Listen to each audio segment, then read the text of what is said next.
Wow. Yeah. uh, just a human. What are you doing? Wrong class. This is definitely the wrong class. Just a human. But good job. Hope things are going well with you.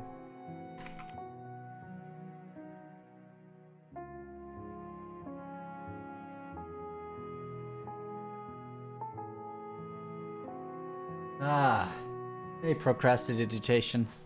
Okay, I can't say your full name. I'll just say procrast. You don't like Calc 3? Okay.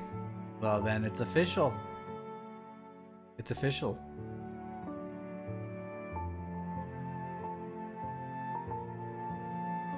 Kyle says intersection theory. Right. Oh, really? Pro? I'll just call you Pro. Even shorter.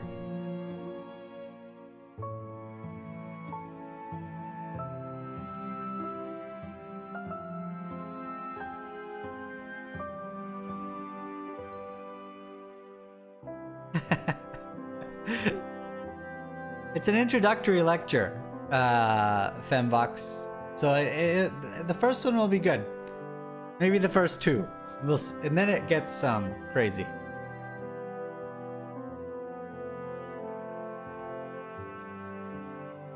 And you have 2,000 points.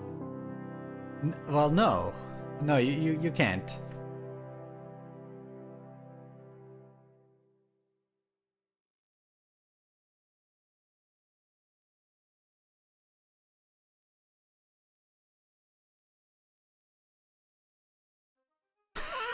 Yes, very appropriate. Hey, Aitasuk, teacher's pet. Wow. Wow. It's good. Awesome. Everything you say is filled with insight and just really deep today.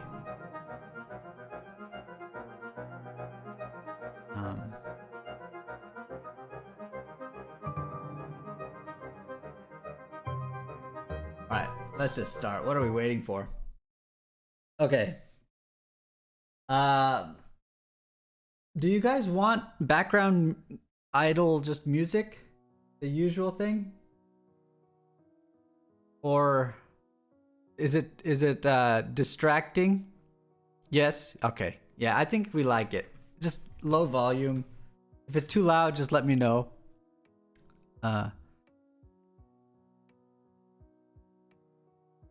We want the general.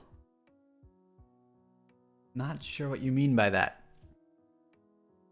Helps with sleeping, that's right. Okay, Vix. Alright. Okay. So, welcome. There are two groups of people in the seminar. There's a group that's in the US, which I know everybody, I think. And there's a group that's in Australia, where I think I know one person.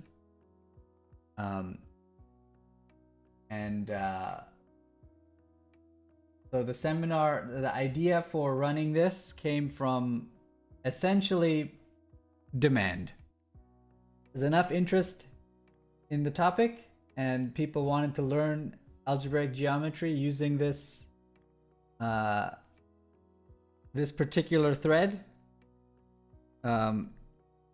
intersection theory. And so that's what we're gonna do. How long will the seminar go? Not sure. As long as there's interest, basically.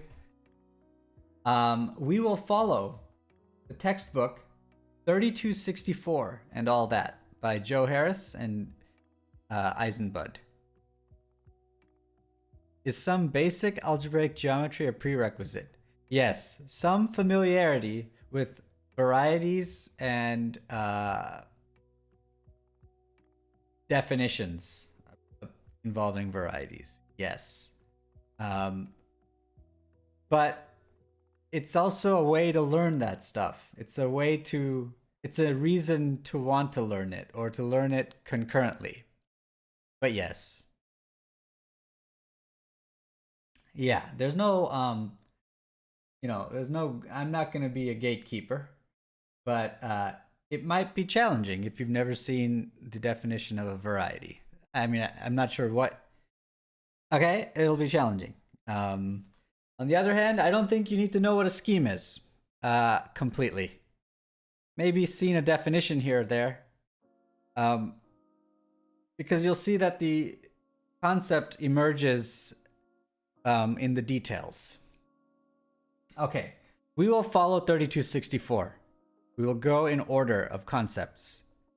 Why? Because, I mean, they thought through how to present the thing as effectively as possible. And so let's follow that.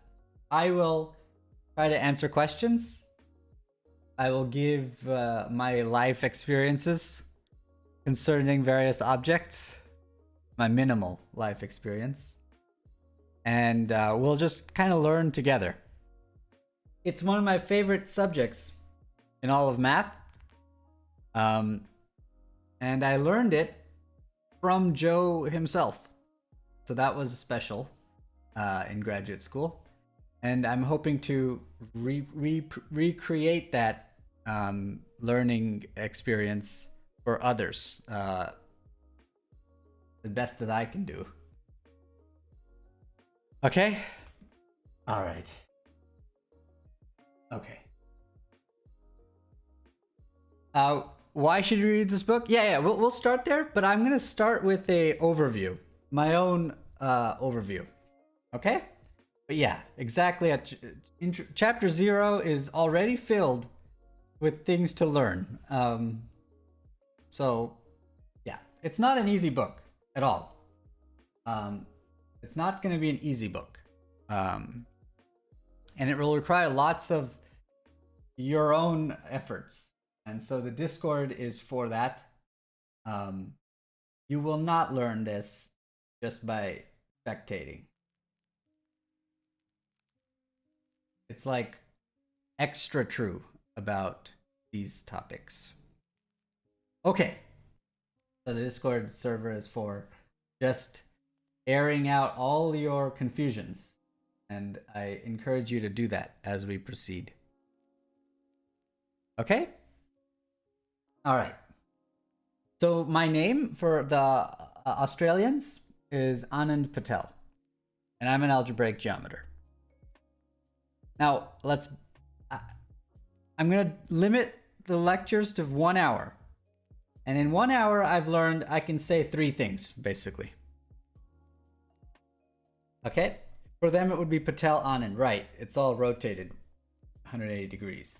Correct. Okay. So,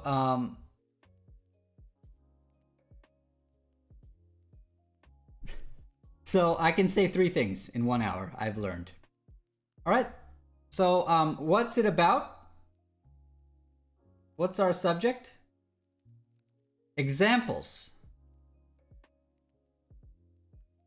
And then I'll move to the stages of an enumerative problem.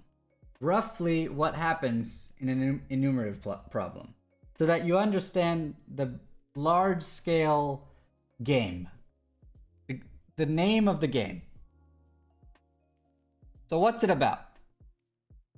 What's it about? According to me, total nobody. But what's it about?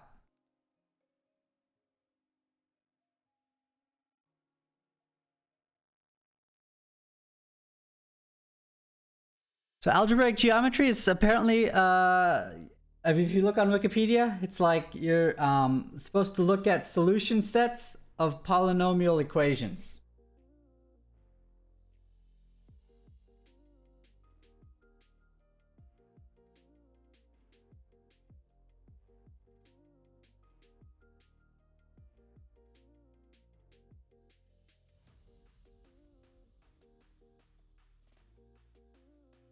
Isn't that? That's what it is? I think. Linear algebra was when the polynomials were all linear. Okay? So you can think of algebraic geometry as the next step. What enumerative geometry or intersection theory, where it comes up, where it's born, what it's all about. Enumerative geometry.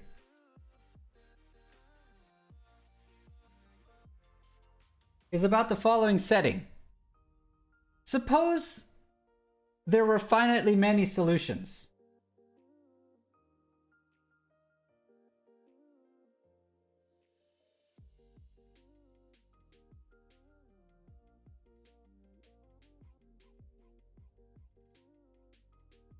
Can you count how many there are?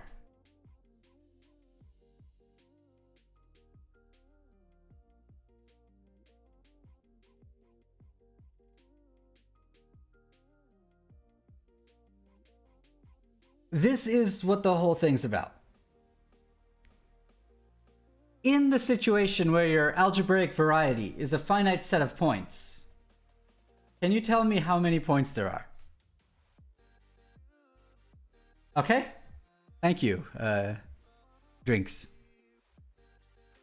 Okay, that's the most innocent thing you could ever start with. I don't want to hear complaints later.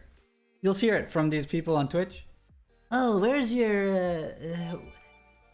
This is so abstract and completely out there and completely not real math and stuff. No. No. This is kindergarten.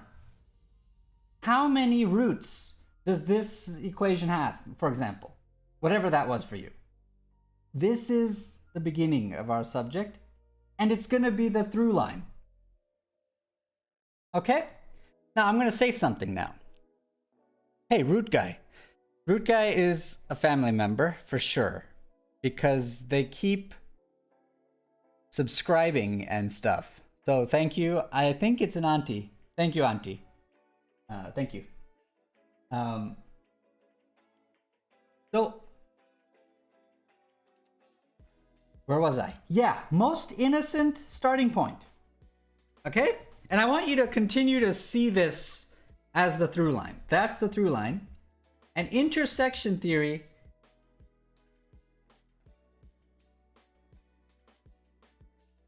was developed to help answer these kinds of enumerative problems.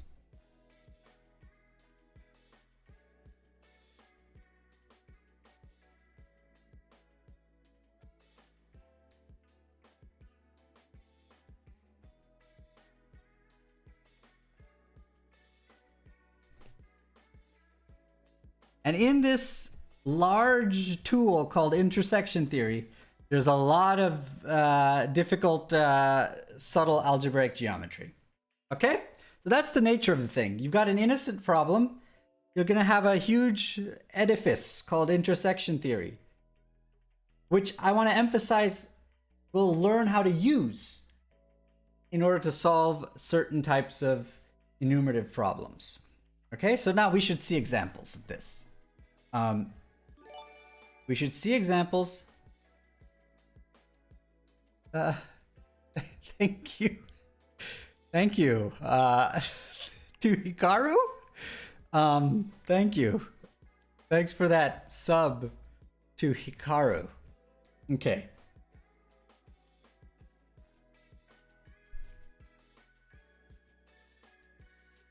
Wait. That's not possible. Okay. Ready? Okay. No, he's not here. Okay, that can't be. Okay, ready? I'm going to move on to number 2 to show you some sample enumerative problems. And I just don't want to hear from you people.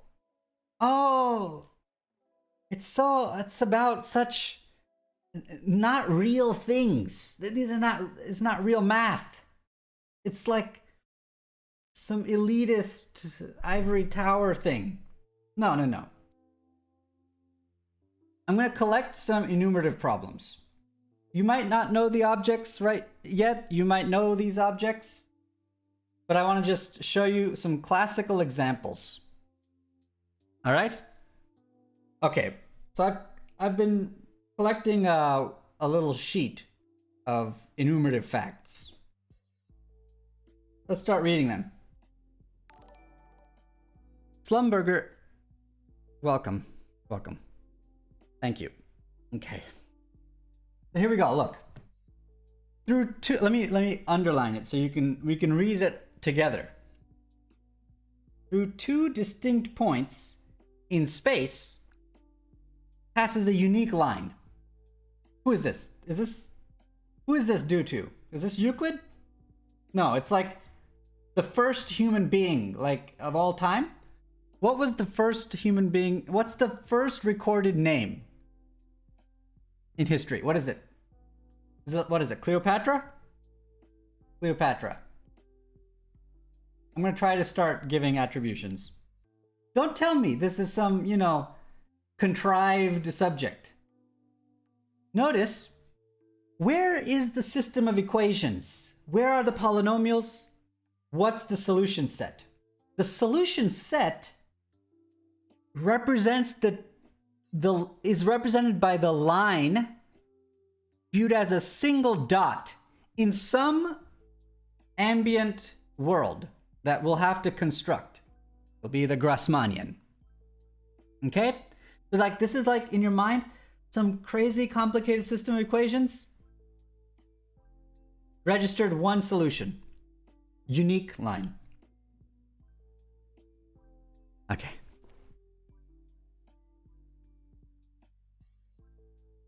Okay. Through 5 general points in the plane, there passes a unique conic. Similar style. That's another enumerative problem. Very easy ones these are. And so on. That's another thing I want to emphasize. Oftentimes, enumerative problems come in families, sort of naturally. And it turns out that when you try to answer all the enumerative problems that arise in a family, it just turns out that there are deep, weird relationships between the answers. Recursive structure, combinatorial structure. All right, so that's some class, kind of interpolation type problems. Okay. What does fat P mean? Okay, well, I don't think I could go that early, but we'll just think about R2, just for now. For now, just intuitively, think about the plane and space, just think about that. It's just a little bit bigger than that. Okay. Number 3, through n plus 3 general points in Pn, there passes a unique rational normal curve. And that's another example. Through 9 general points in 5-dimensional space, there are exactly 4 Veronese surfaces. Let's keep going. There is a unique conic in the plane that's tangent to 5 general lines. Put 5 random lines on the plane, there will be a unique conic that's tangent to all 5, just like this. See it? That's the one. This is a unique one. There are 3264 conics tangent to 5 general conics in the plane. So you go ahead and draw your 5 favorite conics, general. Now you try to draw conics which are tangent to all of them. And there will be 3264 of them. Okay. There are this many solutions to some weird, hard, very complicated system of polynomial equations that you read off from this condition, tangent to 5 general conics. This is what gives rise to the system of equations, and this is how many solutions there were. Okay. Okay. All right. There are 2 lines in space which meet 4 given lines, 4 general lines. So you put 4 general lines in space. These are like, I'm trying to make them skew, yeah? Okay. There are exactly 2 lines which hit all 4.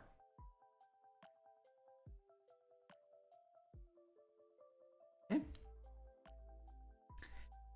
There are 10 lines which are secant to 2 general twisted cubics.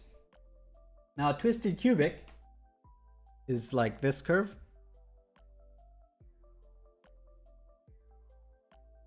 I always flash this thing on my streams. It's that twisted cubic curve in the middle. You put like 2 of them in general position. There will be 10 lines that are secant, meet twice, both twisted cubics. An example of an enumerative problem. All right. There are 5,819,539,783,680 twisted cubics tangent to 12 given general quadric surfaces. This is a quadric surface. You put 12 of these randomly, generally, in the space. You will find 5.8 trillion of these that are tangent to all 12. This one is due to Schubert, who is by far the greatest enumerative geometer of all time. I don't think that's a stretch, because for several reasons, for multiple reasons. First of all, just the sheer mental ability, getting that number right, the calculation ability and into geometric insight is insane. Number one, just period.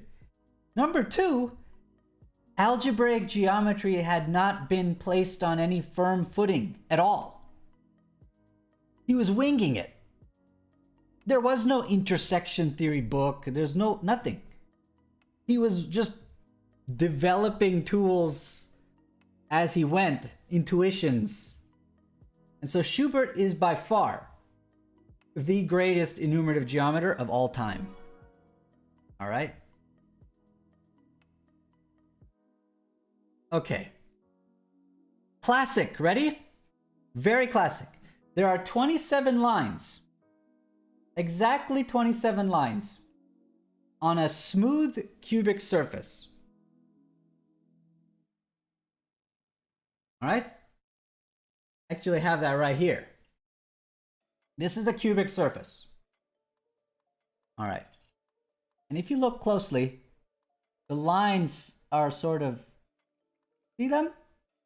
They look like these little,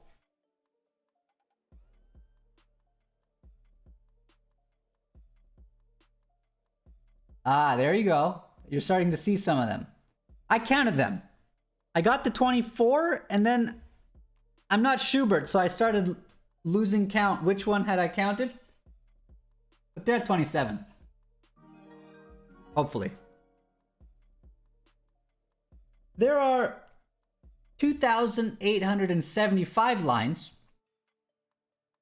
on a general degree 5 hypersurface in P4. We call that a quintic threefold. There are this many lines on a general. Okay, let's keep going. There are 609,250 conics in that same general quintic threefold.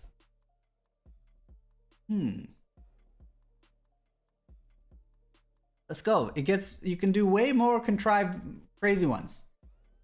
A general genus 3 curve arises 510,720 times as a two-plane slice of a general quartic threefold in P4.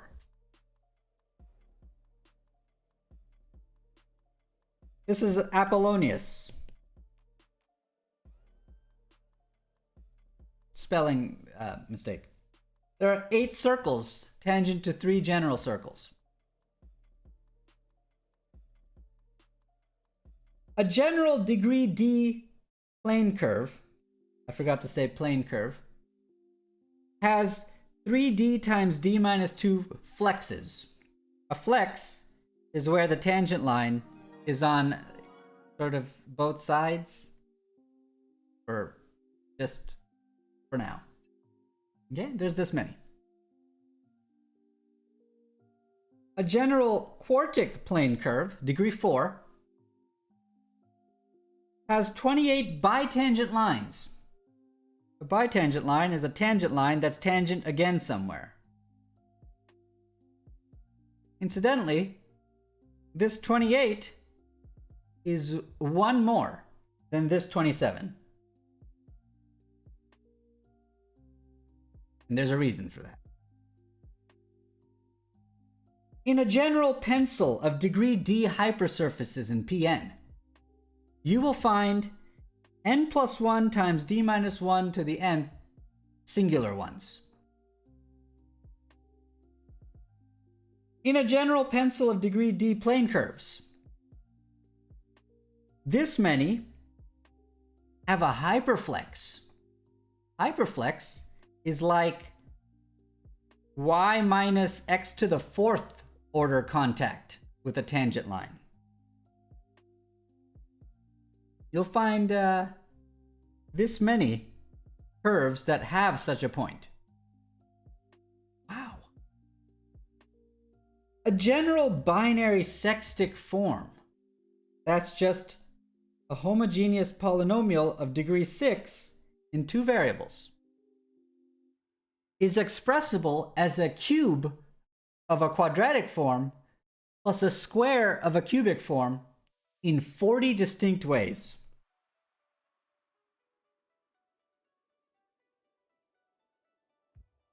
In a general pencil of degree 12 binary forms, you will find 3762 of them are expressible as a degree 4 form cubed and a degree 6 form squared.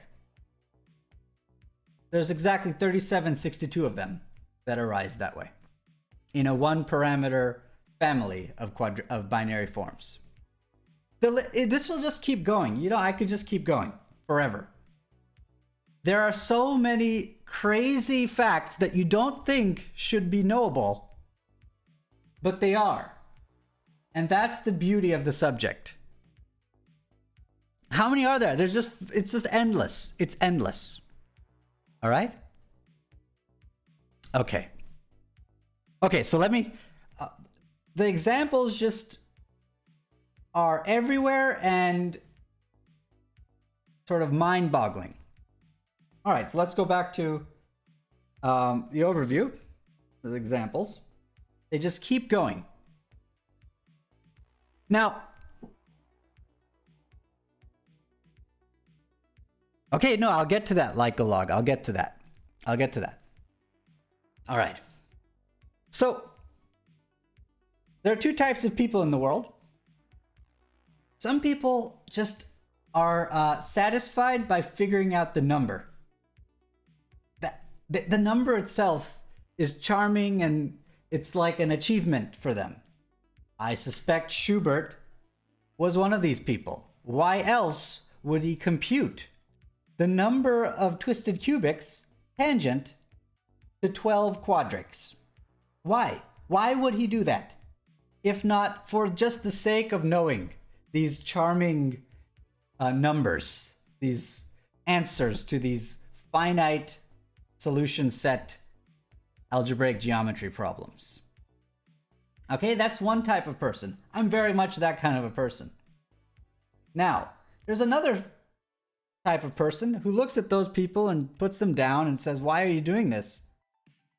Well, for them, there's still good news. If you remember, I said that many enumerative problems come naturally in large families. All right? One special case of that is this like linear algebraic one that says that there's two lines incident to four given general lines. That kind of a linear, it's like a linear algebra type problem. You have a bunch of linear spaces and you're trying to find other linear spaces that meet them. Yeah, that sort of large collection of problems, it has beautiful combinatorial patterns in it, all the answers all together. And those numbers are all packaged in a field or a subject called Schubert calculus. It's the calculus of intersection theory done on Grassmannians, flag manifolds, etc.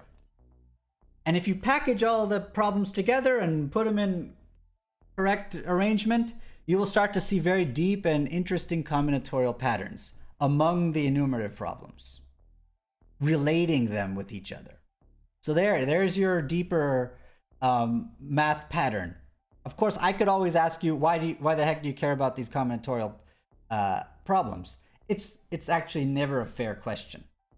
All right? So for me, it's already charming at the first stage, but it gets even crazier if you want something deeper. So that's an advertisement for, if you're allergic to specific isolated examples, that's okay. There's still room for you. All right? Great. So now what I'm going to explain in rough terms are the stages of solving and that are involved in solving a typical enumerative problem. All right? Okay. So it's going to be a cartoon depiction so that you know what to look out for and what it is you're trying to learn in this seminar, what techniques and ideas you're trying to absorb. All right, so let's stages of an enumerative problem. All right.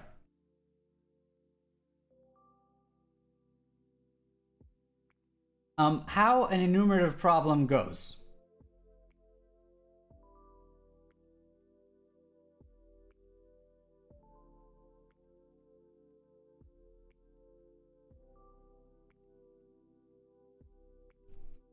The first thing you have to do is set it up.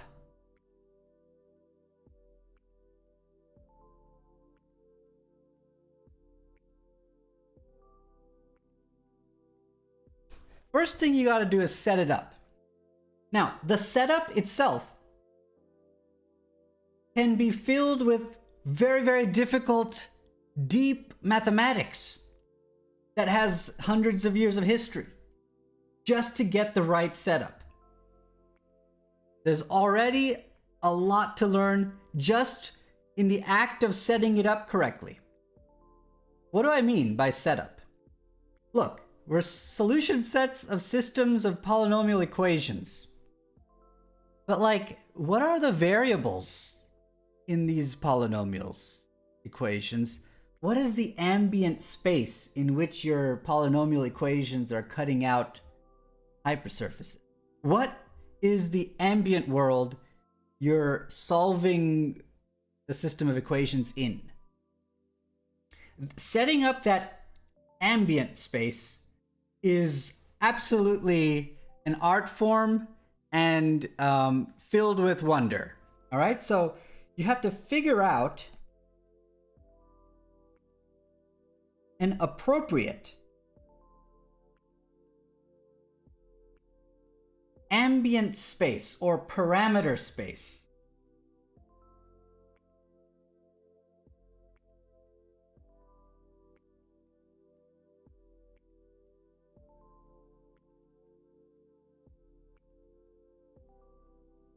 I'll call it P. For example,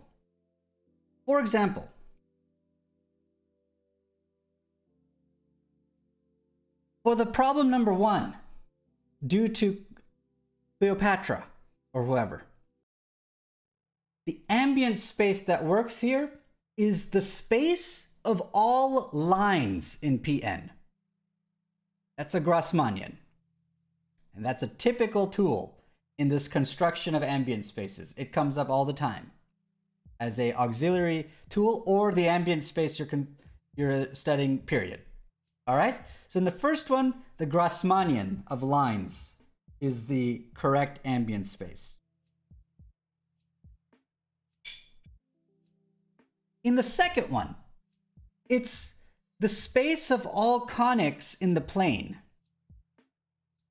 This is known as the linear system O of 2 on P2. But it's just a projective space whose coordinates are the coefficients of an arbitrary quadratic polynomial in 3 variables, homogeneous. All right, it's a P5. I call it the P5 of conics. All right, I'm just overviewing. Right, exactly. All right, see ya, pro. I'll see ya. All right, that's the ambient space that works for this second problem. The third problem, much more challenging actually. In this one, you're tempted to use the space or a space of all rational normal curves.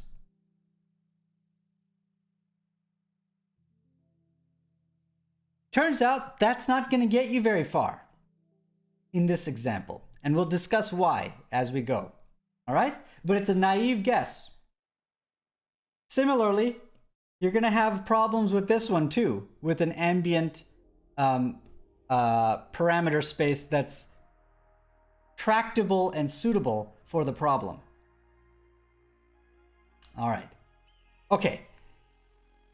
So, for each problem, the trick is to find a suitable ambient ambient parameter space in which you're going to start solving the abstract system of equations. Where do the equations come from? The equations. Well, you don't really think about equations anymore after a while. You think about closed conditions.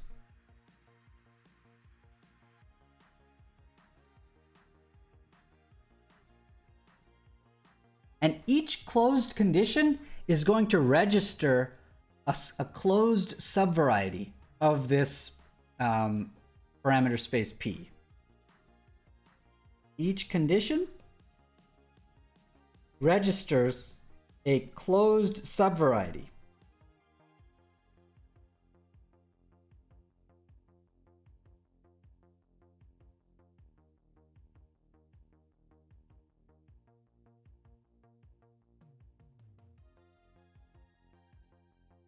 Closed subvarieties come equipped with as solution sets of systems of equations, so we're not deviating that much from the original,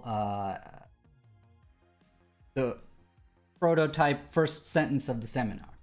What do I mean by this? Okay, let me show you in this example. Cleopatra's example.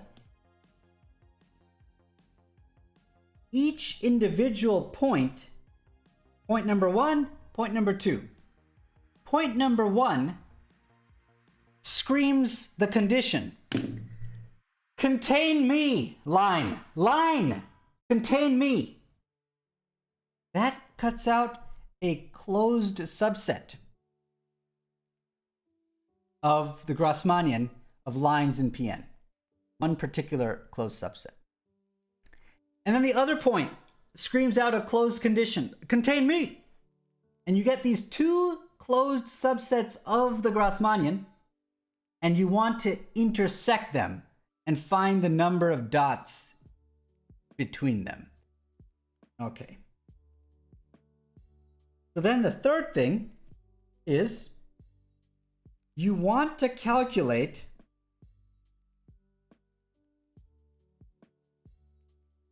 No. You then hope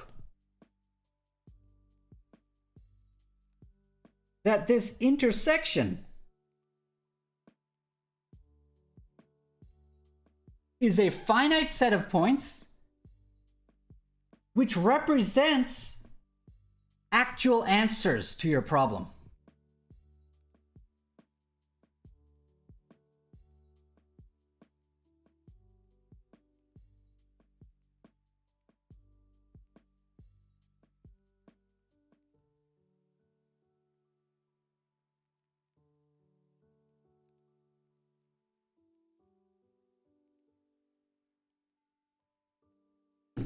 You have to hope, meaning you have to verify. You have to go and investigate that.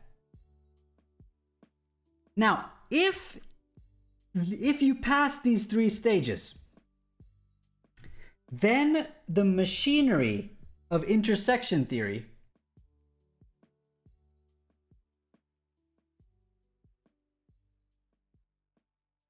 can allow you to compute this number.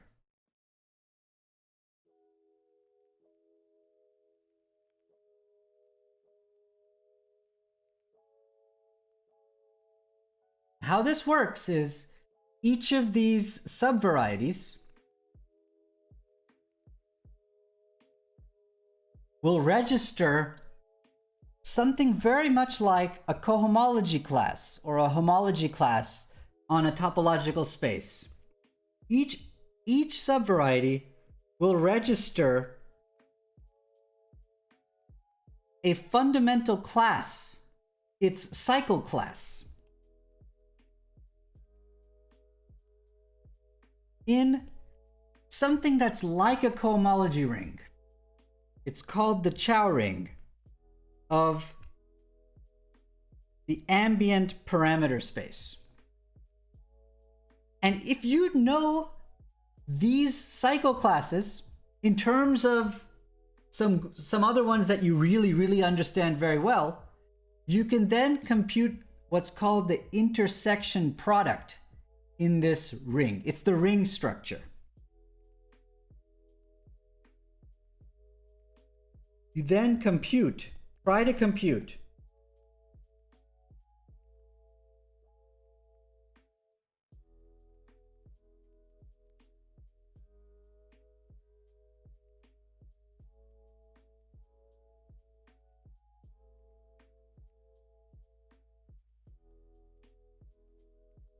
and this, if everything lined up correctly, this hopefully lands you in the world of 0 cycles.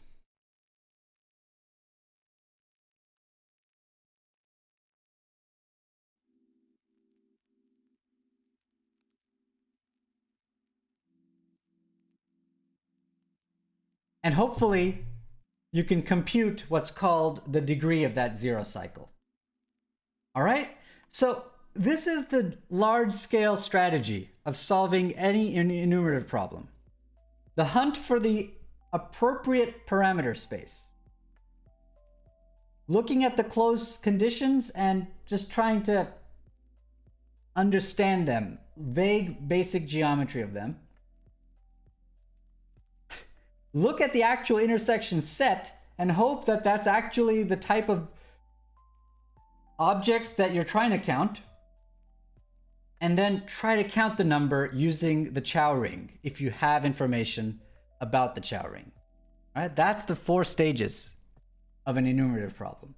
Every one of these stages, if you're learning algebraic geometry for the first time, is filled with content. And it is not a waste of time to just go down that list of random problems I'd put and witness this execution for each one. That is not a waste of time, even though at the end of the day you learn some random number, 3264. It's not really about the number. It's about what you have to flex in order to witness that number. You learn so much. In fact, you won't need to take any courses if you just use these problems as a guide. You'll be a world expert in algebraic geometry if you just run these 4 steps for each of those problems. All right. Awesome. So that's the frame of mind that you want, the sort of cartoon stages that you want to keep bringing a problem, sort of try to fit it into this mold. All right, so what we'll do next is just follow the book. Chapter 1 starts with a couple enumerative problems. Each chapter starts with sample enumerative problems. And the chapter develops techniques so that we'll be able to actually witness the solution to that problem. And I want you to sort of think about, I encourage you to think about this framework. All right. Any questions about any of this?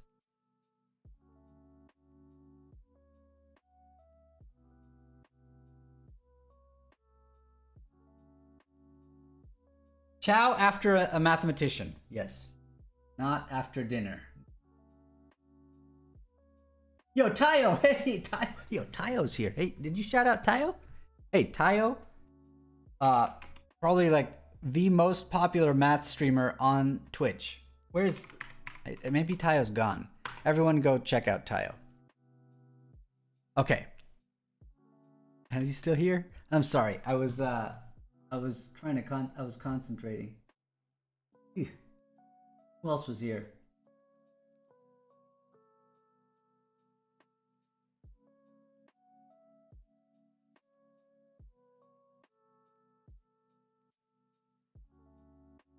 Okay. Okay. Oh, okay. Good to see you. All right. So, I mean, I think I'm pretty much done with what I wanted to say for an overview, kind of just large scale structure type of thing.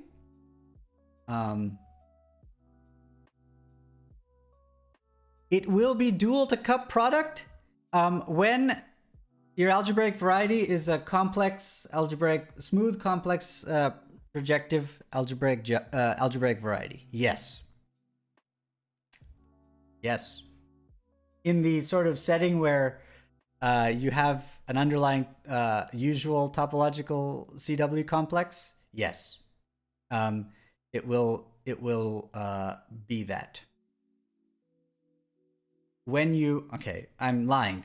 When you, okay, there's a map from the Chow ring to the cohomology ring, the Betty cohomology ring, and you can port over your calculation all the way to singular cohomology and topology like we're used to. Yeah. The Chow ring is a little bit more, carries a lot more information though, and we'll start to see what extra information the Chow ring captures. But yes, basically you're trying to adapt that cohomology ring idea to an algebraic variety, possibly over arbitrary field, algebraically closed, etc. Okay. What else?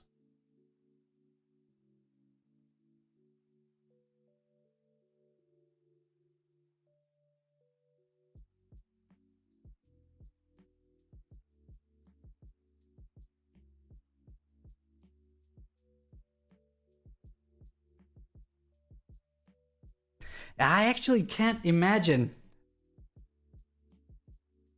what a speck of a Chow ring. Good question. Good question. I've never thought about it. Actually, Chow rings are typically Chow rings are not finitely generated. Typically, they're not even countably generated. So I think that's when I start saying, let's just not ask anything about it, really. Let's just not, let's not go there.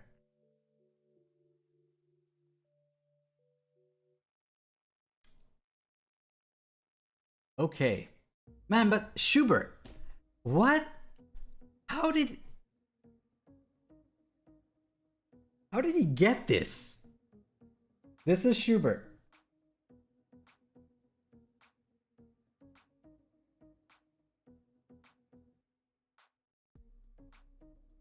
This one is also Schubert, but not really. The point is, Schubert went and generalized this one. And this becomes the sort of what's called Schubert calculus. The calculus of computing intersection numbers, like stage 4, in a Grassmannian, in all different kinds of Grassmannians and flag manifolds in general. What about an easy Chow ring? Yeah, the Chow ring of projective space is an easy Chow ring. How does the 3264 number come from the 9 in P5 with 4 Veronese surfaces? I actually don't know whether they're related. I don't know of such a relationship. But I was saying actually that the 28 bitangent lines actually come from the 27 lines on a cubic surface. It's just it's like an equation like this.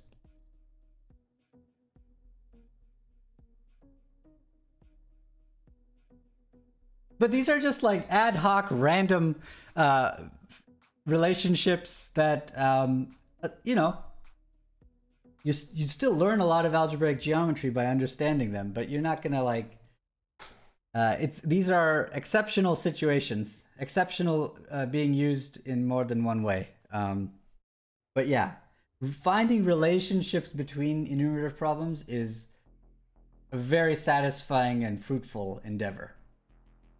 You will not have to take an algebraic geometry class if you just take these problems as your curiosity. You'll have to learn everything all at once, which is kind of the charm of the subject. Yes, for example, you can generalize this too.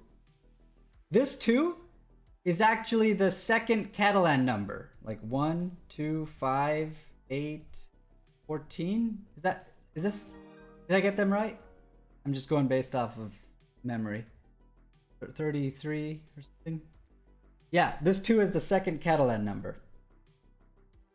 Meaning, there's a natural family of enumerative problems whose answers are the Catalan numbers, and they just generalize this one. Okay? So yeah, there's like isolated problems where you learn a lot. Just by doing the isolated problem, you will flex and become really strong in algebraic geometry. And then there's large classes of problems which are exhibit fascinating patterns, combinatorial structure themselves. There's like something for both kinds of people.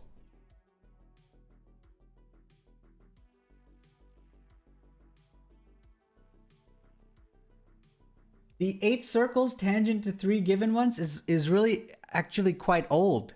It's called the circles of Apollonius. Yeah. You can find pictures of it on Wikipedia, but you gotta sort of put them... Okay, there's like one way out here.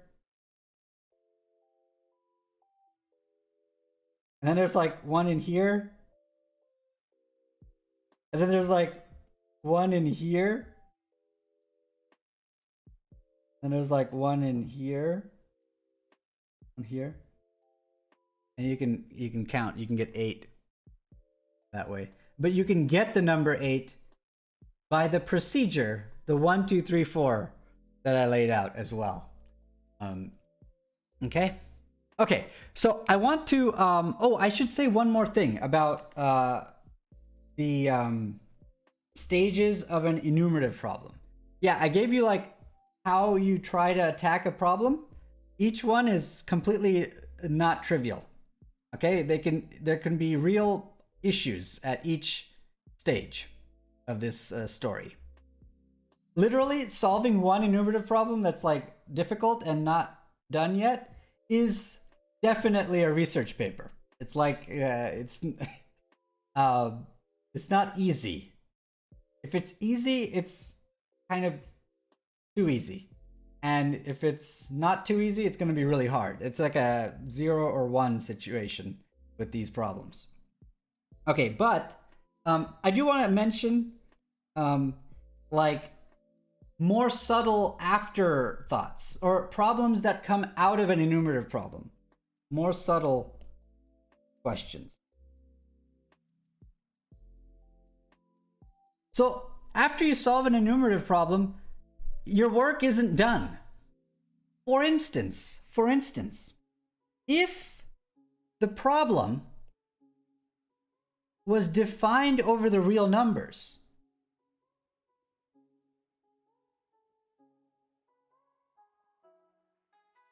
if all the objects, all the conditions were defined over the real numbers, then you get a finite scheme, finite solution set that's defined with real polynomials.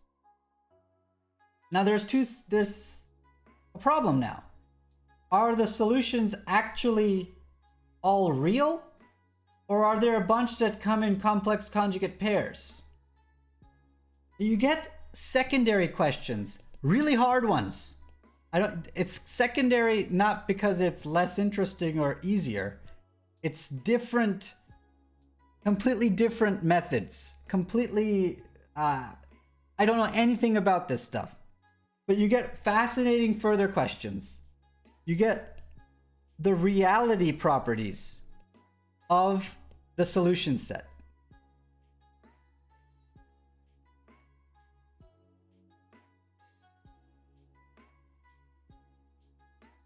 Okay?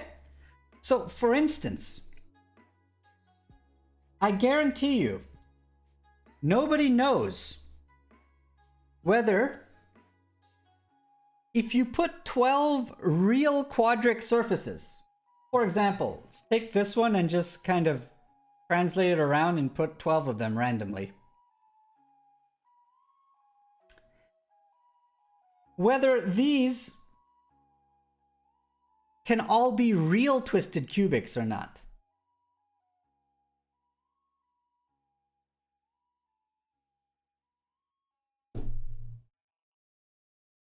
I can tell you that I found a fascinating website. One of the authors is Sternfels, not surprising. I posted it in the Discord, so you can check it out, where they verified that it is possible to find a configuration of conditions so that all of these are real conics. That's possible, and they show you a couple. Okay, Schubert probably knew. Yes, let's not insult Schubert. Yeah, Schubert probably knew, but yeah, these can all be real.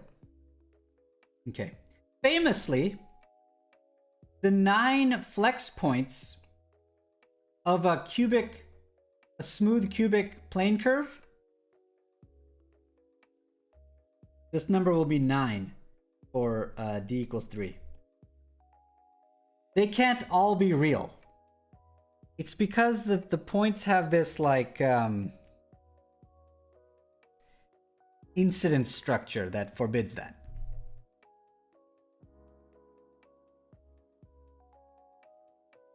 Okay?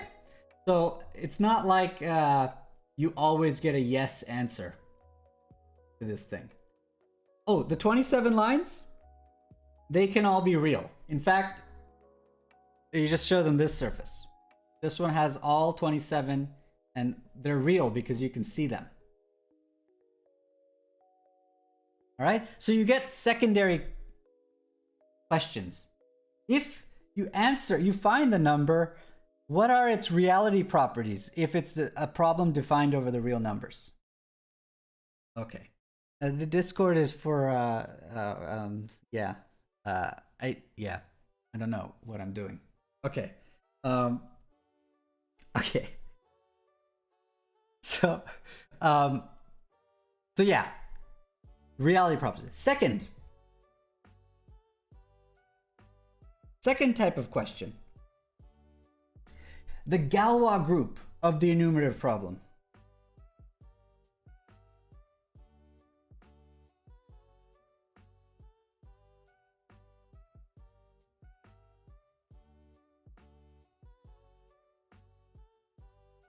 Each enumerative problem comes equipped with a Galois group.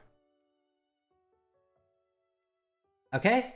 What does it mean pictorially? It means the following. As you vary the conditions,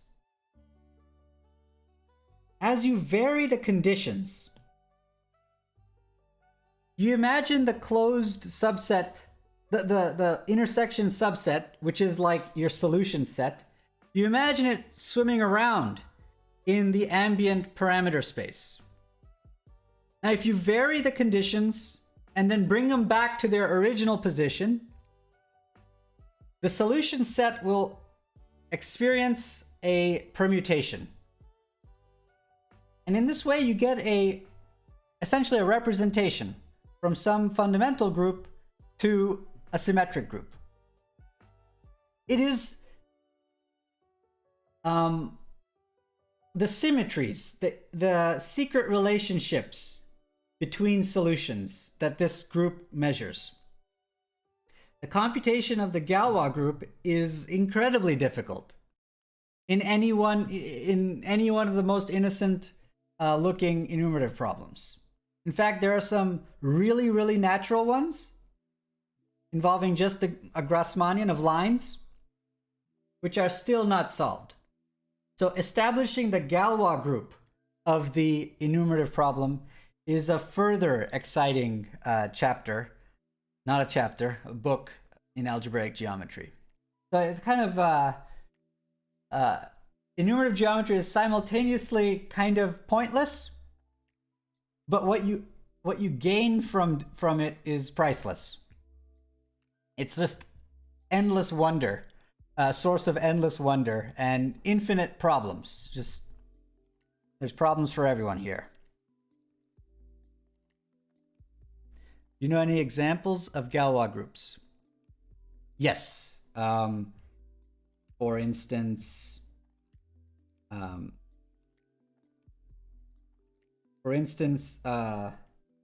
there's like interesting ones. Okay. The sort of not interesting ones is the full symmetric group. That's what you expect. Okay? But in general, there's okay, in rare cases, the Galois group is interesting. For instance, I believe that the Galois group of I'm probably going to get this wrong. I'm just going from memory. But like for d equals 3 here, the Galois group of the 9 flexes is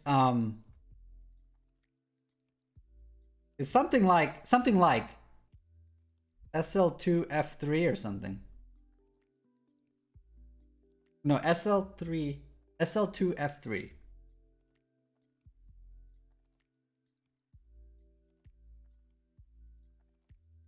What are flexes? Okay, that's a good question. What's a flex? When you have a plane curve? A curve in the plane. Plane curve. Then a flex point is a point whose tangent line meets the curve to multiplicity at least 3.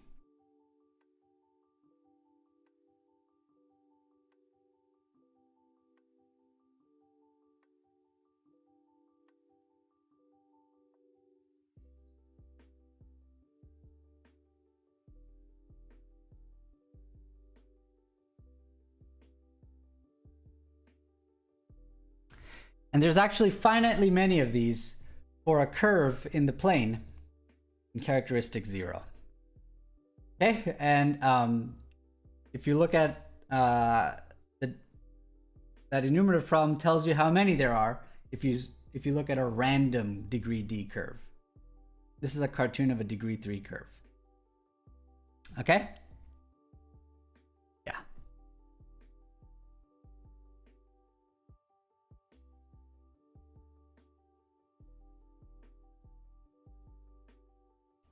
Oh, okay.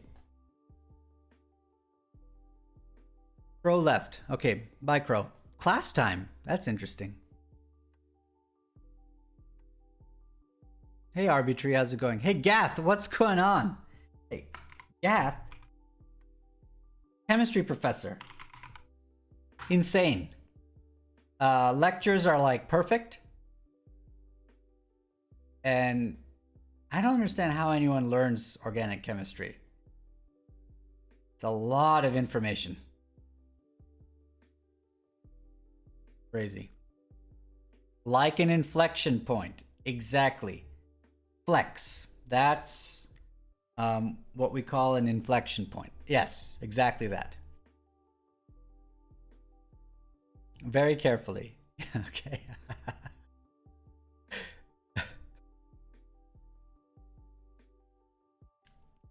Okay.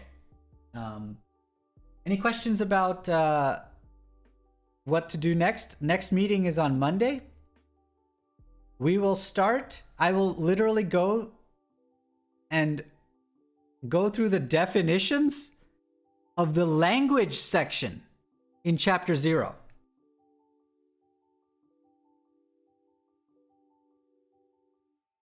There's a section just called language.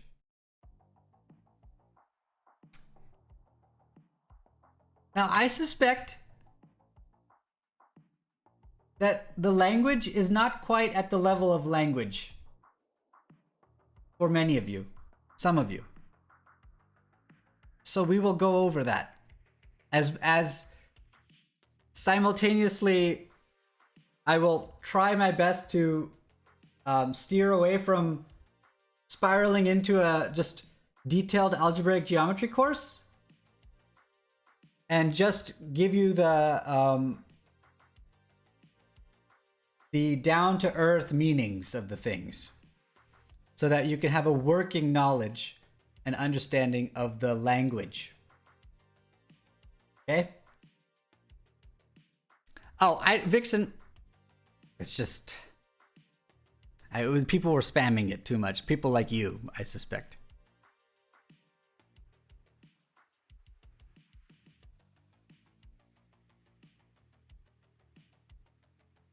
Check it out, an intersection. That's why it's intersection theory. Actually, Vixen,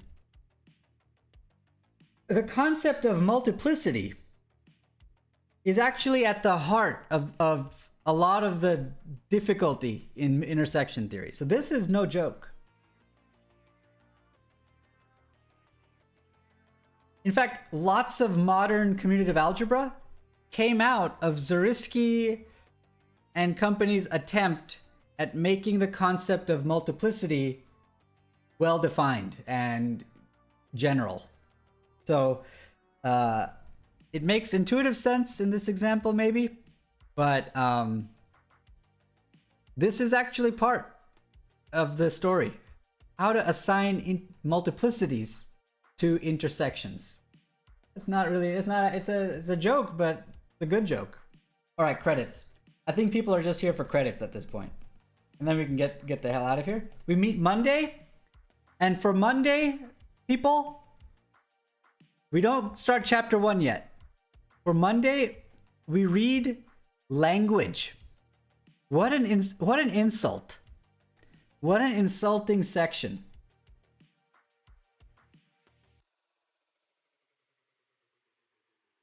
Okay? The previous algebraic geometry lectures were... No, they're not. They're not. It's just I have to...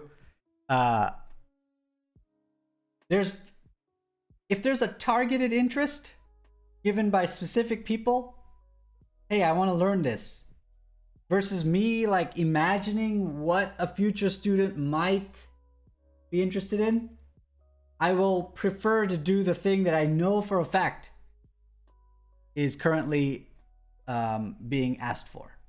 That's why I'm doing this instead. But no, those things will continue once I get some time. Yeah. Now, you have to understand, I'm teaching... There is a sudden increase in my responsibilities now.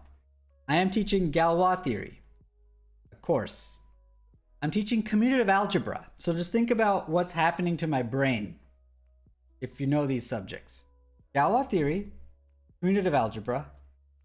I'm taking over a Calc 3 class for reasons. Calc 3. In the middle of a semester, just doing... And then, this. I started with Galois theory, commutative algebra. And now I have this. So, you know,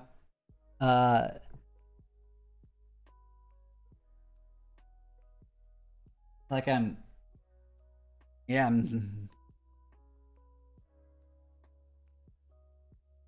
so at least it's not, at least it could be worse, right? It could be like, oh, Banach space, whatever, you know, functional analysis garbage.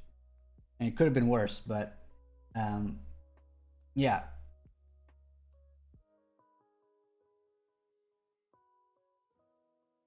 It's semester system, Picaro. Semester system. And hey, Picaro, I haven't seen you in a while. Commutative algebra is for Zoomers only. Yes, exactly.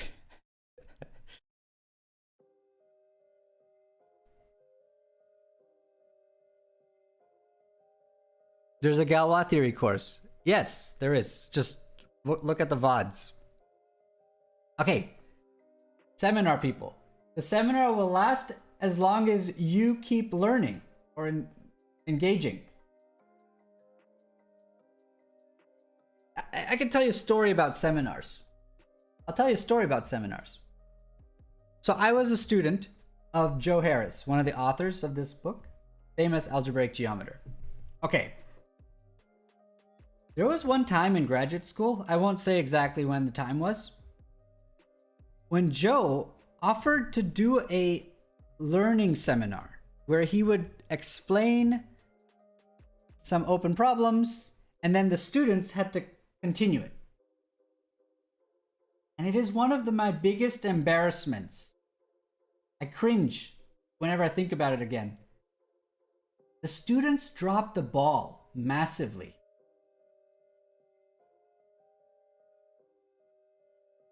Students' enthusiasm and engagement keep a seminar going. The participants. So, I'll continue as long as I feel the feedback coming back. Chapter 0, language section, period. That's what we'll focus on Monday. That it's gonna get specific.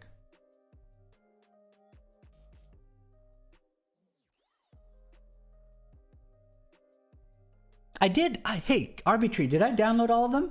I thought I did. No, that's right. I downloaded exactly one of them.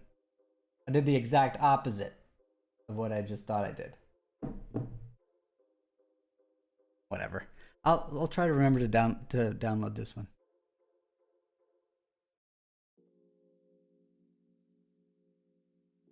The worst night of his life would spawn a dreaded semester for hundreds. Exactly right. Hey, Sweet Fancy. Welcome. Durden. Webb. Drinks. All right. Hey, 27 lines. I think I showed you the 27 lines. You redeemed it, but here it is.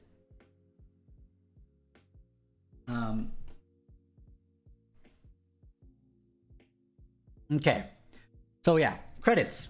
Let me just finish with the credits. I don't know why you... Okay. You must be here for the credits. So who is here? Usual suspects. There's Vixen, I remember. Femvox. Who else? Melko?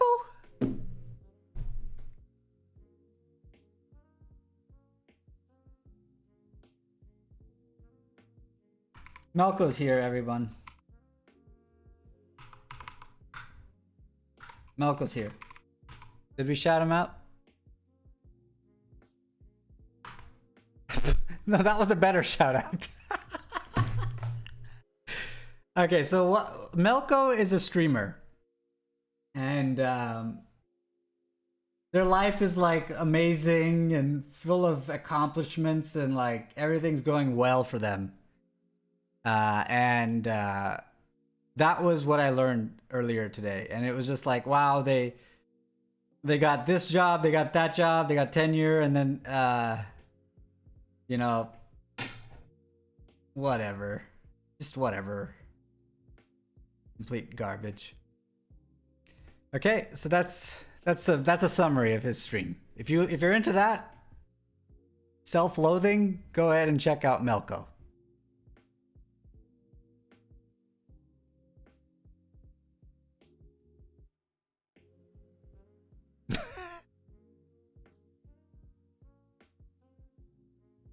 Okay, Melko's here. Everyone, look. Okay, give Melko attention. Yo, Tayo was here.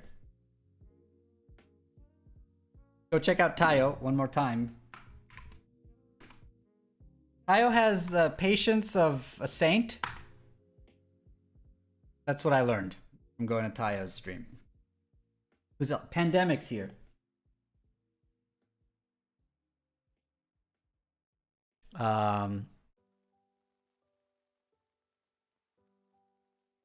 Oh, my mods. Arbitrary. BPS. That's my younger brother. He makes all the crazy visualization stuff that I use in my Calc 3 class. AC. One of the reasons we're actually having this seminar. What else? Was Kappa here? Was Kappa here?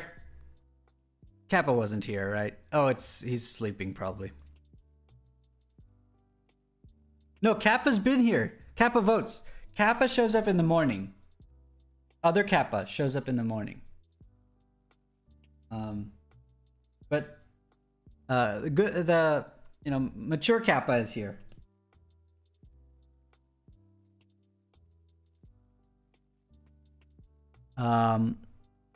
Let's see. Oh, my new Australian friends. I don't know who you are, but hello.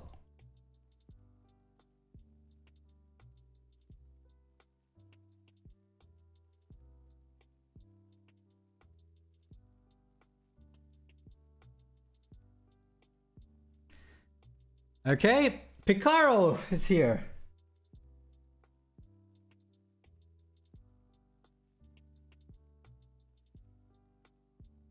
Schubert gets credit, for sure. Schubert gets full credit in the seminar. Full credit. Who else was here?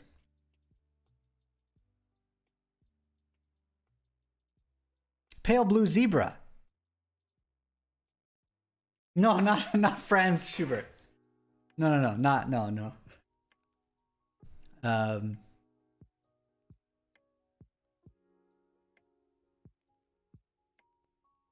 Hey, by the way, who are the people that stream? I'm learning more and more that there's some people that I didn't know streamed and I never shouted them out. Hey, like a log. 1289.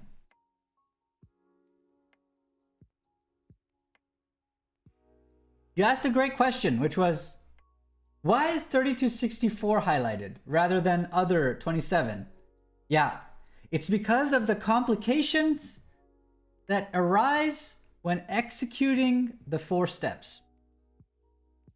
You see the complications in a nice, contained, not overly complicated example.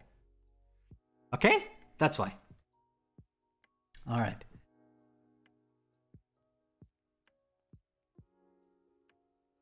Oh yes, Pale Blue Zebra. No, no problem. Big streamer. Okay.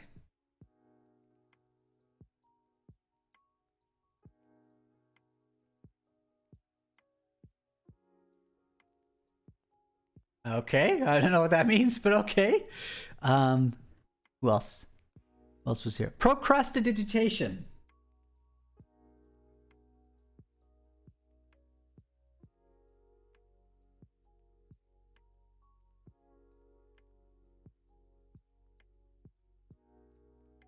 Seem to be in every one of, like every stream basically.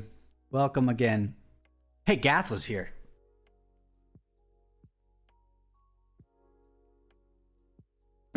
Always good to have Gath around.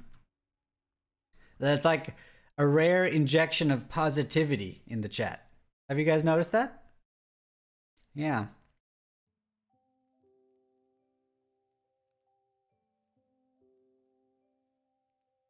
All right. So look, it's 7:20 now. Tensor. Tensors are dumb. You're gonna have a problem at some point soon with this seminar.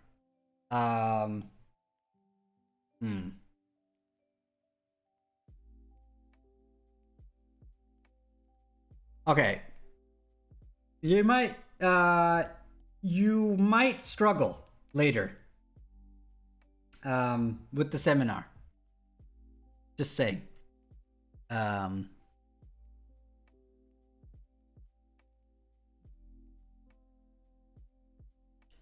Pandemic, that's not my remarks. That's the, stop. You should stop the pandemic. That's something else. Hydrocannabinoid, welcome. I remember you.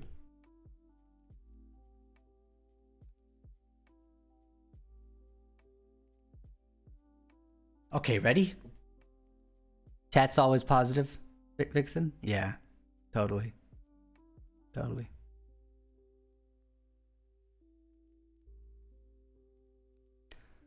Hey, what is this Stream Elements thing? Hey, wait. Did it? Okay, you want your Blowfish. Hey, what's going on, Blowfish? I see you. Welcome. Been a while. Hey, Blowfish, you want baby Grogu? Okay. Okay.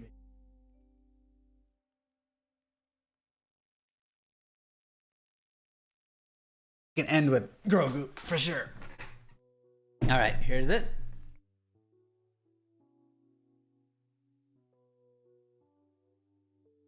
Now, who is Daniel42? And why did Stream Elements just say something to Daniel42?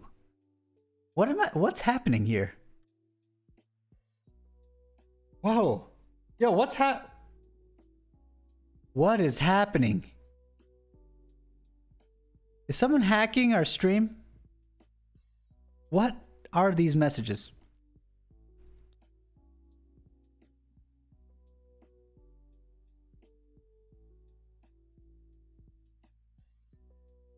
Oh, okay.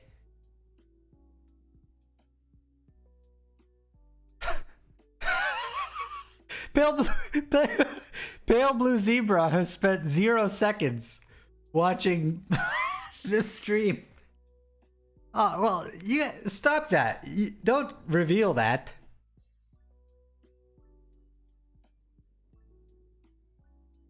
Oh, I can't see your name. Okay, good.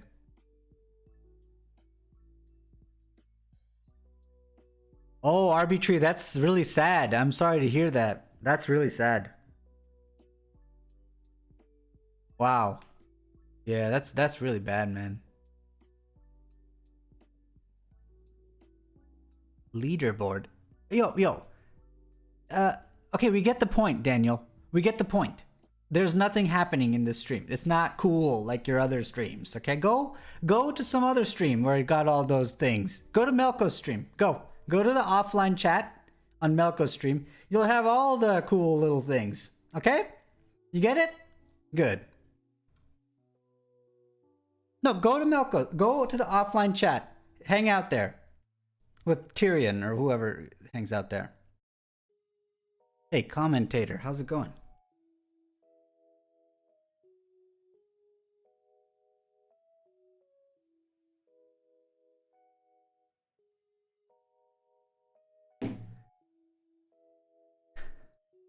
Okay. Hey, actually, wait, wasn't I think Root Guy was here, who is probably an aunt of mine, my auntie. And Root Guy gifted a sub to Hikaru. Doesn't that mean that Hikaru was here?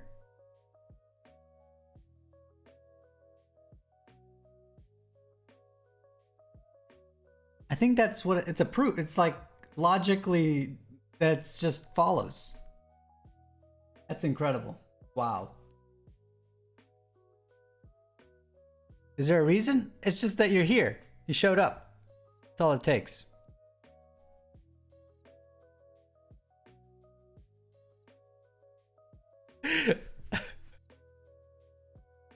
Okay. Okay. Participation award. Yeah, attendance. That's right, commentator. Also, Root is here. Root. Not to be confused with Root Guy. But probably also maybe an uncle. Because they've subbed for some reason. Yeah. Yeah, Hikaru is a sub here. Gifted sub. I can't. I'm so, Root Guy did that. Pandemic, you hit the infinite dimension.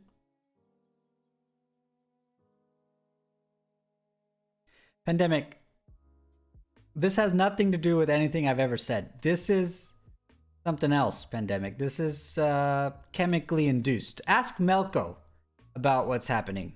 Ask Melko and Gath what's actually happening, Pandemic, with your dimensions. I think it's more in the realm of chemistry at this point.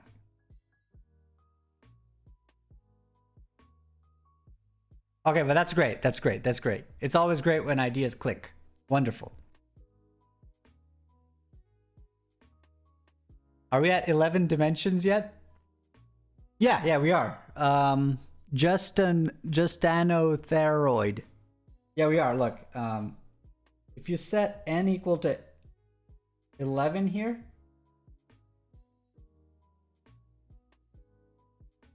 put n equals 11. Then we're there. Okay?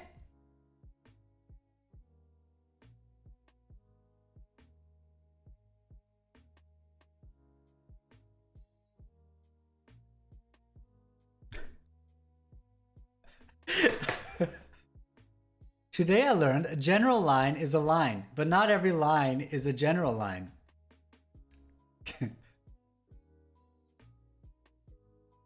Okay. Okay, good, Blowfish. That's good. What are my opinions on the book? I love the book. It's because I learned from it when I was younger. Yeah.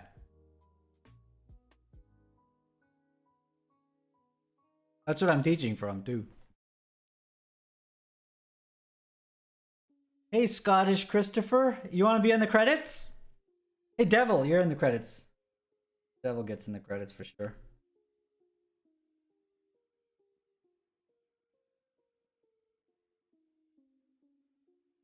Scottish Christopher, we have a credits thing that happens here. It's copyright. It's like no other streamers are allowed to do this. These are like people that show up. Most of them are really cool people and really great community here. All right. And so yeah, do you want to be in the credits, Christopher?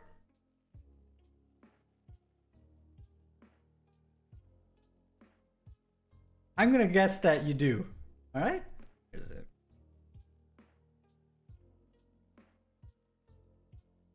There you go. My algebra's weak. You're way out of my league. No. It's just a matter of time, right? I've spent what?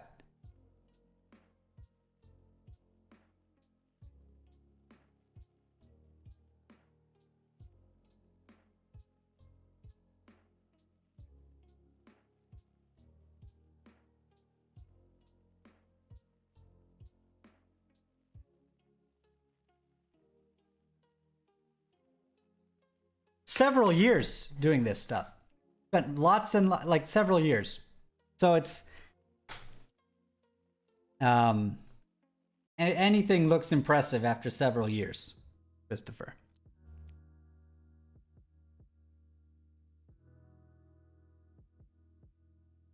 Wow, Melko. Wait, let me take a picture of that. Let me take a screenshot of that.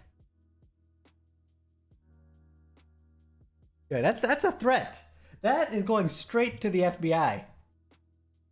There's going to be a Netflix special about this.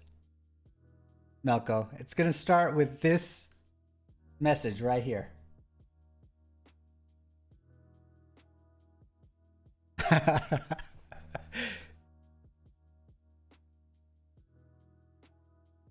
What is Nanny Bot?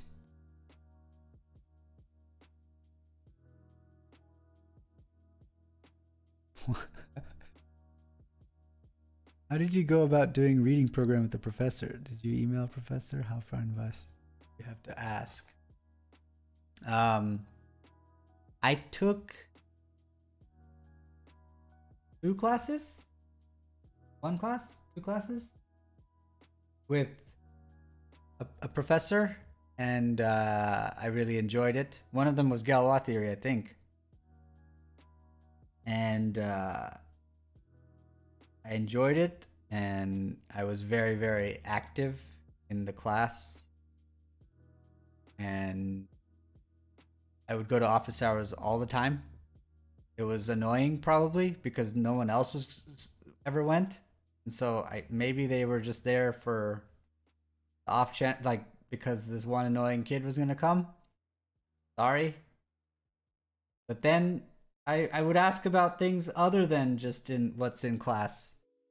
And they just started teaching me stuff that didn't make any sense, but I kind of tried my best to ask politely to slow down. And then we did a reading course on a topic that at the time seemed advanced to me, and she chose it appropriately based on my level. Yeah, it just kind of happened organically.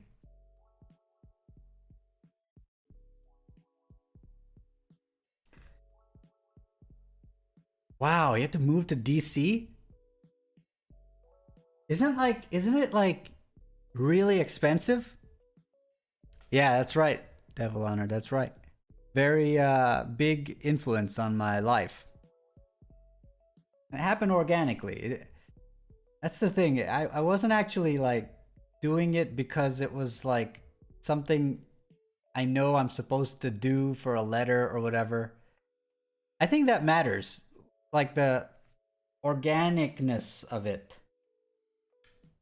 I think the best way to do it, trying to do it in advance, is to be very engaged in the class beforehand and then see where it goes. Some people are just closed off, and that sucks. But Sargonova was the opposite, at least to me. Yeah.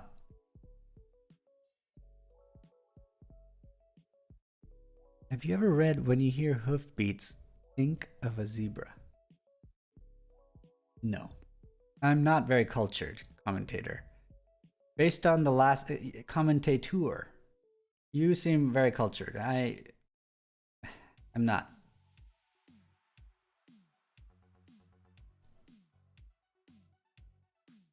Can I ask a professor who I have not had before? Yeah? I mean, you can do lots of things, but Depends on your relationship with the person. Yeah, it might be a little bit cold. For me, if it's like a sudden request, but it can become really great. I don't know. So I don't think there are like rules.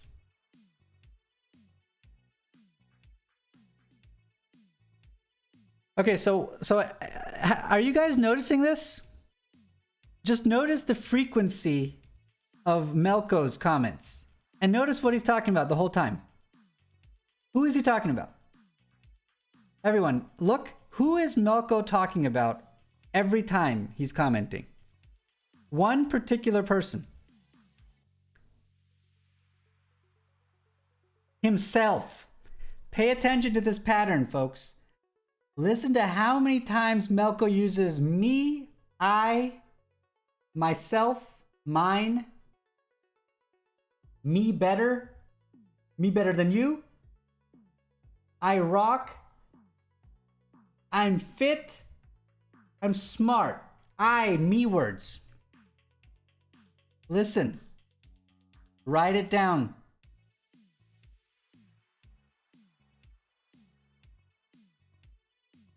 I'm making a spreadsheet. I'm collecting data on this.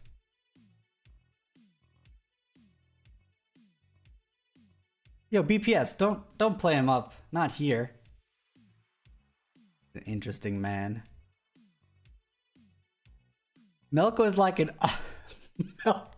Melko's like an automorphism. Because auto means self. Hey, there's something there. You're learning something, Arbitrary. Good.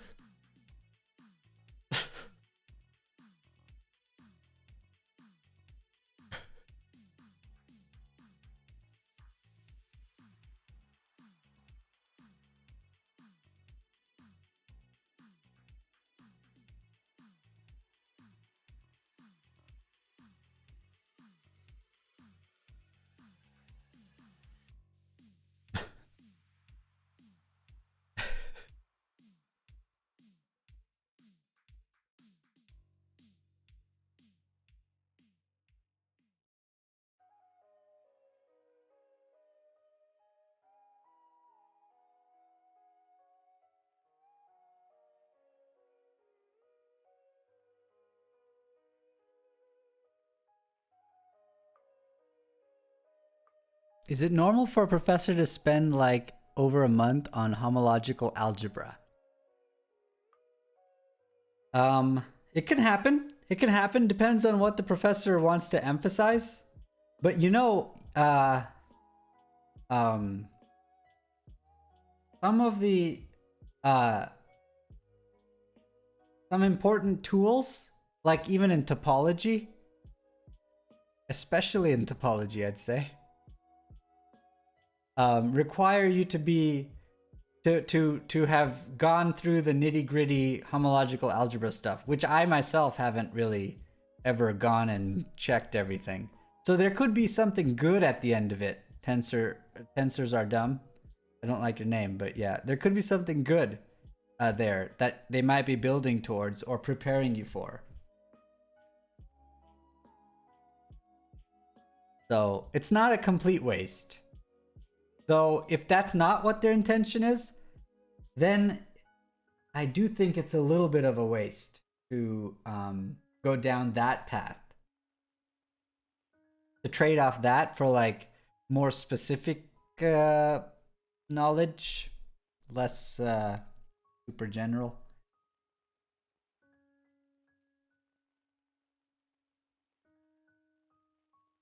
No, I've actually never taught topology. Never got to teach topology yet.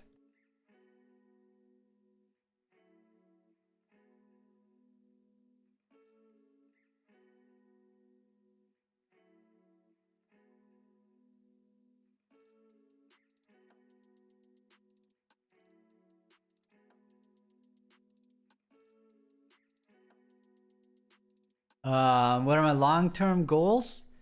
My long-term goal is to lead a life of internal satisfaction.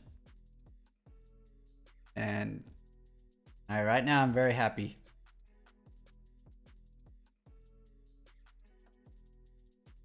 I'm not Melko or whatever, you know? I'm not trying to become president of the United States or anything. Leave that to Melko.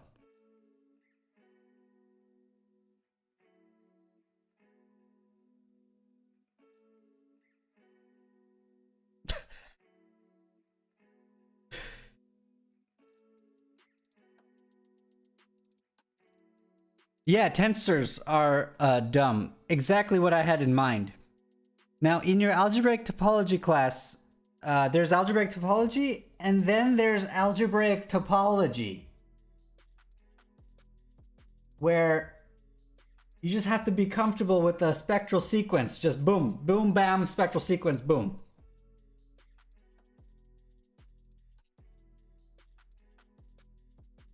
That's when I fell off the algebraic topology boat, because I just had to trust a bunch of, oh, yeah, flip the page, just keep flipping the page, and the arrows start tilting, and I guess, if you say so, I mean.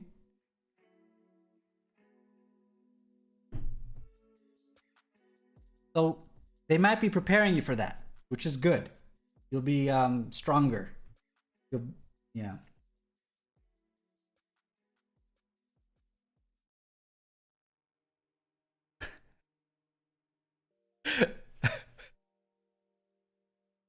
Your life goes to eat potato chips and do math. Well, you can, but you can do that. You can do that right now, maybe. Is that your real hair? No, this is a wig. Okay, so what are these questions? Oh,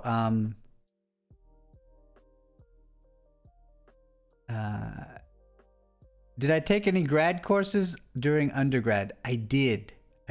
I was one of those losers.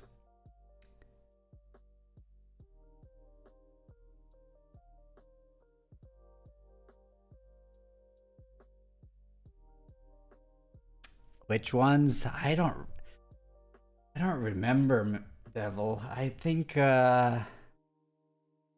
took the algebra, the graduate algebra with Bergman. Oh, Bergman's not there. I took graduate algebra. I took a bunch. I even took scheme theory. I didn't understand a single word in that class. Single word.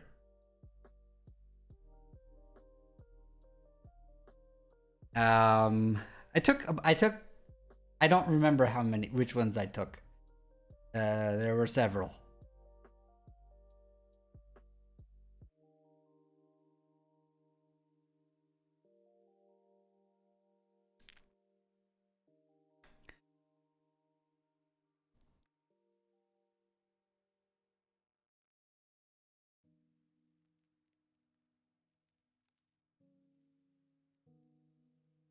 Did you take algebraic topology at Berkeley?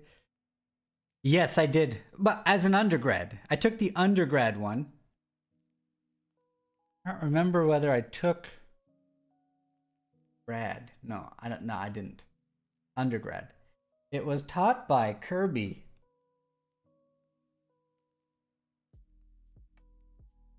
Midterm number 2. Highest score. 31 out of 100. I still remember this. Kirby, and he would just say wrong things, but they're mostly right, of course, because he's assuming that the space is, oh, this T1, this, that, Hausdorff. But like, we're like trying to learn it from the beginning, and it's like, yo, that's not what the book says, or whatever. There's never a proof. Ever. Like an explanation of a proof or nothing. Just Seifert surfaces and surgery on a knot. That's what we did in that class. We did surgery on knots in an undergrad algebraic topology class. I don't get it, man.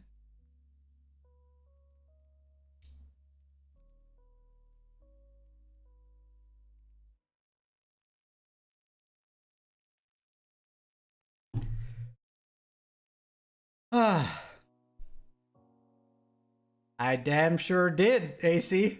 That's right.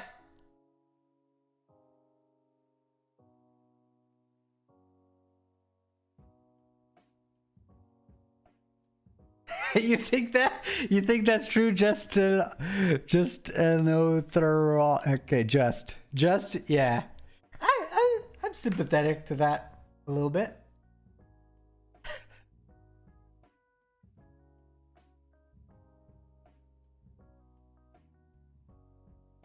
Okay, so there's a bunch of nerds talking about science. Yes, I know science. a lot of science. All right. Hey, just you made it. You made it in the credits.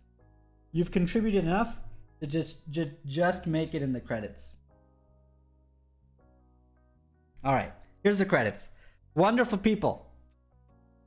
I hope most of you don't come back for the seminar so that we can, be a little bit more, go at a faster pace, not be slowed down by you all. So, but yeah, Vixen, Femvox, awesome. Tayo, Pandemic, Mature Kappa, all the friends across the globe, Picaro, Pale Blue Zebra, Like a Log, Procrast. Sensors are great and natural. Sensors are natural. Functorial. Hydrocannabinoid. Blowfish. Commentator. Wow, what a great group we've got here. It's historic. Auntie. Hikaru was here. That was crazy. Root. Uncle. Devil. Christopher and Just. Wow. Okay, NC. Hey, and NC. Okay, NC streams. Everyone go check out NC.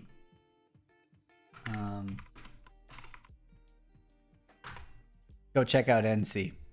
Streams like some games, some math, everything. Some Mathematica. I need to learn Mathematica. Okay. So, is Tayo on? Can we just raid Tayo? Thanks for following.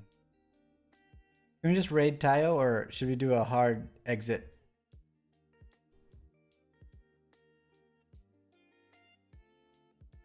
Oh wait, NC, you want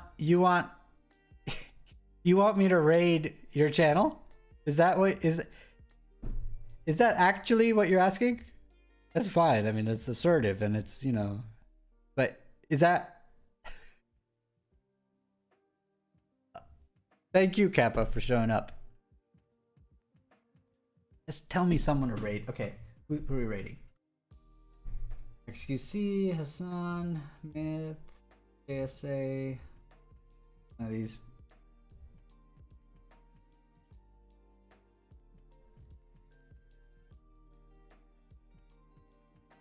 Your chat, your offline chat is pretty lit right now. Oh, okay. Well, there you go. There you go.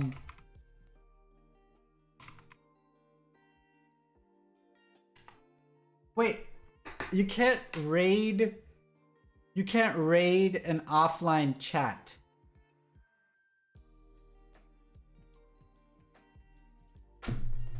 Because why would anyone ever do that, I guess? Oh, really?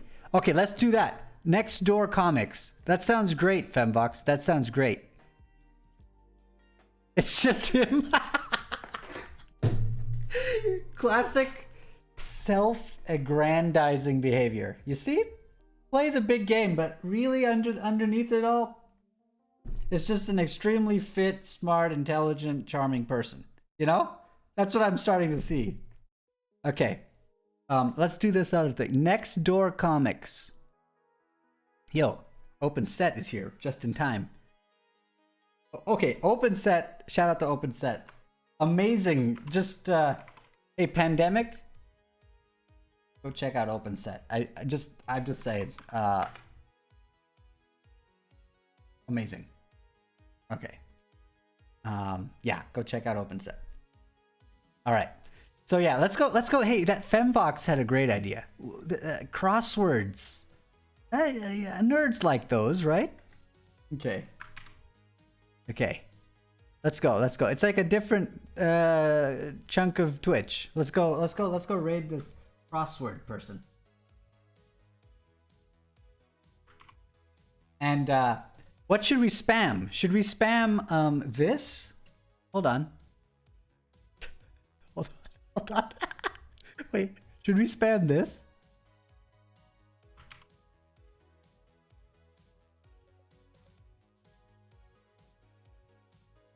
Wait, it didn't do it. It didn't do it. Yeah, exactly. Exactly. 5.8 trillion, right?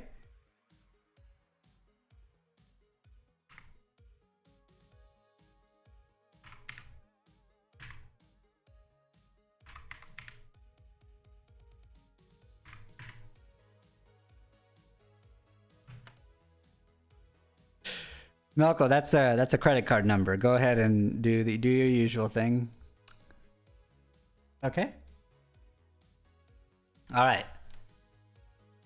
Remember, that's the number of twisted cubics tangent to 12 general quadrics. If anyone asks you,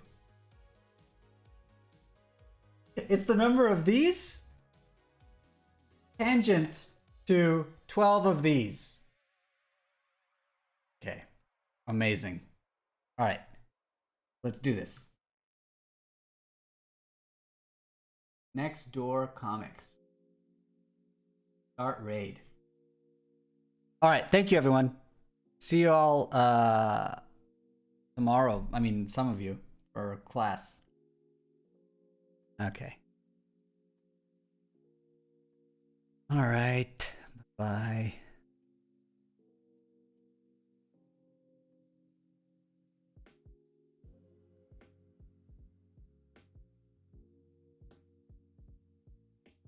All right. Gotta end this stream.